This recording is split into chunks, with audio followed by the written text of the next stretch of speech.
Special എന്താണെന്നറിയാവോ? ചോറ് കാണുമ്പോൾ തന്നെ മനസ്സിലാവുമല്ലോ ചോറിന് പറ്റി എന്തെങ്കിലും ഒരു ഐറ്റം ആയിരിക്കുമെന്ന്. അത് തന്നെയാണ്. അപ്പോൾ ഇന്ന് ചോറിൻ്റെ കൂടെ കഴിക്കാൻ പറ്റിയ ഒരു അടിപൊളി ഹൈദരാബാദി ചിക്കൻ റോസ്റ്റാണ് കേട്ടോ. അപ്പോൾ ഇതെങ്ങനെയാണ് ഉണ്ടാക്കുന്നതെന്നല്ലേ, ഒരു സ്പെഷ്യലായിട്ട് തന്നെയാണ് ഉണ്ടാക്കിയേക്കുന്നത്. എൻ്റെ കറികളിലൊരു പ്രത്യേകത എന്താണെന്നറിയാമോ? എന്തെങ്കിലും ഒരു വെറൈറ്റി ഞാൻ അതിൽ ചെയ്തിട്ടുണ്ടാവും എന്നുള്ളതാണ്. അപ്പോൾ ഈ ഒരു ഇതിലും ഞാൻ അങ്ങനെ ചെയ്തിട്ടുണ്ട്. ഞാൻ എൻ്റെ ചേച്ചി പറഞ്ഞ് കേട്ടിട്ടാണ് ഞാൻ ഈ ഒരു അതും അവരുടെ വീട്ടിലും ചെന്നപ്പോൾ ഞാനിത് അവിടെ വെച്ച് കഴിച്ചിട്ടുണ്ടായിരുന്നു. അപ്പോൾ എനിക്ക് തോന്നി ഇതെനിക്ക് ചെയ്ത് നോക്കണം എന്ന് തോന്നി. അങ്ങനെ ഞാൻ അതിൻ്റെ റെസിപ്പിയും കാര്യങ്ങളൊക്കെ ഞാൻ ചോദിച്ച് മനസ്സിലാക്കി നോട്ട് ചെയ്ത് വെച്ചിട്ടുണ്ടായിരുന്നു. അങ്ങനെ ഞാൻ ഒരു ദിവസം ഉണ്ടാക്കിയതാണ്. അപ്പോൾ എനിക്ക് നല്ലതായി തോന്നി. അങ്ങനെയാട്ടോ ഞാൻ ഇത് റെസിപ്പി ഇവിടെ ചെയ്ത് കാണിക്കുന്നത്. അപ്പോൾ അതിനെടുത്തേക്കുന്നത് എല്ലുകളോട് കൂടിയിട്ടുള്ള ചിക്കനാണ് എടുത്തേക്കുന്നത്. ഇതിപ്പോൾ 2 കിലോ ചിക്കൻ ഉണ്ടായിരുന്നു. അതിന് ഞാൻ കുറച്ചെടുത്ത് ഫ്രൈ ചെയ്തിട്ടുണ്ടായിരുന്നു എൻ്റെ മോന് കൊടുക്കാൻ വേണ്ടിയിട്ട്. ബാക്കി വന്നത് മാത്രമാണ്, അതും എല്ലുകളോട് കൂടിയത് മാത്രമാണ് ഞാൻ മാറ്റി വെച്ചേക്കുന്നത് കേട്ടോ. അപ്പോൾ ഇത്രയും ഇൻഗ്രീഡിയൻസ് ആണ് ഇതിൽ വേണ്ടത്. വറ്റൽമുളക് 5 എണ്ണം വേണം, പിന്നെ ചെറിയ പീസ് ഇഞ്ചി, പിന്നെ 6-7 പച്ചമുളക്, അതിത്തിരി പഴുത്തതായിട്ട് എടുത്തേക്കുന്നത്, അതാണ് ആ ഒരു കളറ്. പിന്നെ 5 സവാളയാണ്, പിന്നെ വേപ്പിലെടുത്തിട്ടുണ്ട്, പിന്നെ 10-15 വെളുത്തുള്ളിയും കൂടി തൊലി കളഞ്ഞ് വെക്കണം കേട്ടോ. അപ്പോൾ ആദ്യം തന്നെ ചെയ്യേണ്ടത് ഇഞ്ചിയും വെളുത്തുള്ളിയും ഒന്ന് ചതച്ച് വെക്കണം കേട്ടോ. പിന്നെ വറ്റൽമുളക് ഈ ഞെട്ട് കളഞ്ഞിട്ട് 2ആയിട്ട് കീറിയും വെക്കണേ.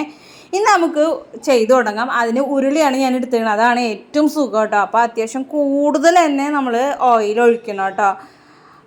അപ്പോൾ അതിലേക്ക് നമ്മൾ വറ്റൽമുളക് ഞാൻ 2ആയി കീറിയത് ഇട്ടിട്ടുണ്ട്, വേപ്പിലിട്ടിട്ടുണ്ട്. ഇനി ഇതൊന്ന് ചൂടാക്കുക, ഒന്ന് മൊരിയിച്ചെടുക്കുക കേട്ടോ.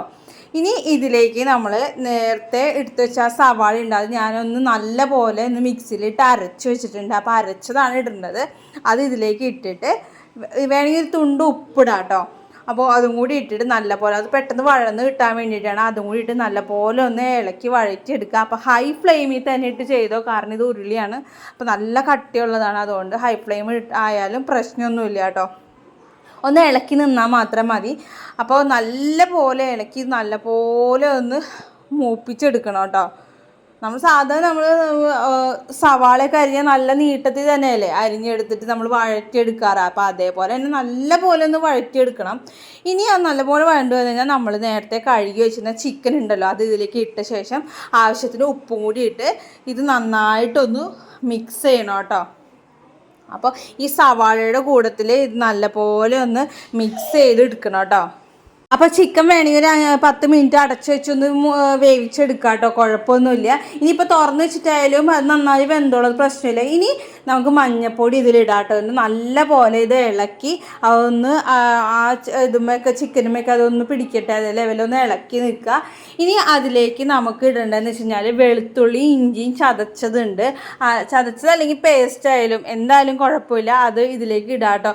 ഇത്തിരി നല്ല പോലെ പേസ്റ്റ് കിട്ടുന്നതാണ് ഇത്തിരി കൂടി നല്ലത്. കാരണം ഇതൊരു റോസ്റ്റ് പോലെയല്ലേ, ഇത് ഒരുപാട് ഗ്രേവിയും കാര്യങ്ങളൊന്നും ഇല്ല. അപ്പോൾ ഇത് ഒരു പേസ്റ്റ് രൂപത്തിലാക്കി ചെയ്യുന്നതായിരിക്കും എല്ലാം നല്ലത്. അതുകൊണ്ട് തന്നെയാണ് ഞാൻ സവാളയാണെങ്കിലും അതേപോലെ തന്നെ ഇഞ്ചിയും വെളുത്തുള്ളിയും ഒക്കെ ഞാൻ അതേപോലെ പേസ്റ്റ് രൂപത്തിൽ തന്നെ ഇട്ടേക്കുന്നത് കേട്ടോ. അതൊന്ന് ചെയ്യുകയാണെങ്കിൽ ഇത്തിരി കൂടി നന്നായിരിക്കും എന്നേ ഉള്ളൂ കേട്ടോ. നമുക്ക് എങ്ങനെയാണോ തോന്നുന്നത് അതേപോലെ ചെയ്യാം. ഒരാൾ ചെയ്യുന്ന പോലെ തന്നെ നമ്മൾ ചെയ്യണം എന്നൊന്നുമില്ല. നമ്മൾ ഉണ്ടാക്കുന്നത് നമ്മുടെ കൈപ്പുണ്യം നമ്മളുടെ ആ ഒരു ഇടുന്നതിൻ്റെ അനുസരിച്ചിരിക്കും. അതൊന്ന് നോക്കിയാൽ നല്ലത്. ഇനി ഞാൻ ഇതിലേക്ക് ഇട്ടേക്കുന്നത് കാശ്മീരി മുളക് പൊടിയാണ്, പിന്നെ ജീരകപ്പൊടി കുറച്ച് ഇട്ടിട്ടുണ്ട്. ഇനി ഇടുന്നത് മല്ലിപ്പൊടിയാണ്, അത് 2 സ്പൂണോളം മല്ലിപ്പൊടിയും കൂടി ഇടണം കേട്ടോ. പിന്നെ ഇതിലേക്ക് ഇടേണ്ടത് ഗരം മസാലയാണ്, അതും കൂടി ഇതിലേക്ക് ഇടണം.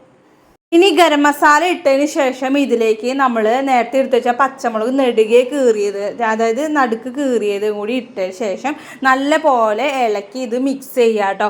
അപ്പോൾ ഈ പൊടികളിലേക്ക് പച്ചമണം മാറുന്നത് വരെ നല്ലപോലെ ഇളക്കി തന്നെ നിൽക്കുക കേട്ടോ.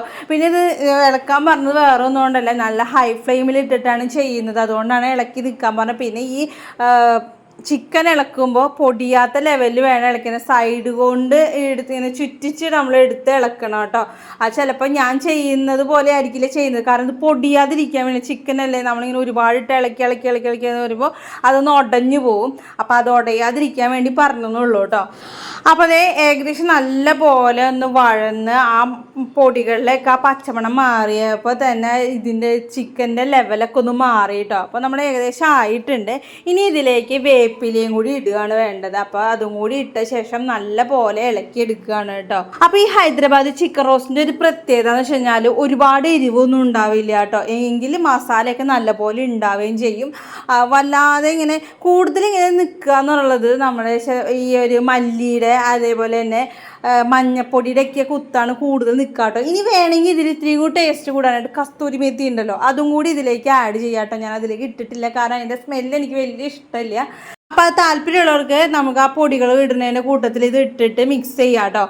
അപ്പോൾ നല്ല സൂപ്പറായിട്ടുള്ള ഹൈദരാബാദി ചിക്കൻ ഫ്രൈ റോസ്റ്റാണ് കേട്ടോ. ശരിക്കും ഫ്രൈ പോലെ തോന്നും, എനിക്ക് റോസ്റ്റുമാണ്, അങ്ങനത്തെ ഒരു കറിയാണ്. അപ്പോൾ എനിക്ക് നല്ല അടിപൊളിയായിട്ട് എനിക്ക് കിട്ടി. ഇത് നമുക്ക് ചപ്പാത്തിയുടെ കൂടെ കഴിക്കാം, ചോറിൻ്റെ കൂടെ കഴിക്കാം, എന്തിൻ്റെ കൂടെ വേണമെങ്കിൽ കഴിക്കാം, അല്ലെങ്കിൽ വെറുതെ ആണെങ്കിൽ പോലും നമുക്ക് കഴിക്കാൻ പറ്റുന്നതാണ്. കാരണം ഒരുപാട് ഗ്രേവിയോ കാര്യങ്ങളൊന്നുമില്ല, ഭയങ്കര ഡ്രൈ ആയിട്ടിരിക്കുന്നതാണ്. അപ്പോൾ എനിക്ക് ചോറിൻ്റെ കൂടെ കഴിക്കാനാണ് ഇഷ്ടം തോന്നിയത്. അതിൻ്റെ കൂടെ 2 ചിക്കൻ ഫ്രൈയും കൂടി വന്നപ്പോഴുണ്ടല്ലോ അടിപൊളിയായി. അപ്പോൾ ഇതെല്ലാവരും ട്രൈ ചെയ്ത അഭിപ്രായങ്ങളൊക്കെ കമൻറ്റ് ബോക്സിൽ അറിയിക്കാൻ മറക്കല്ലേ.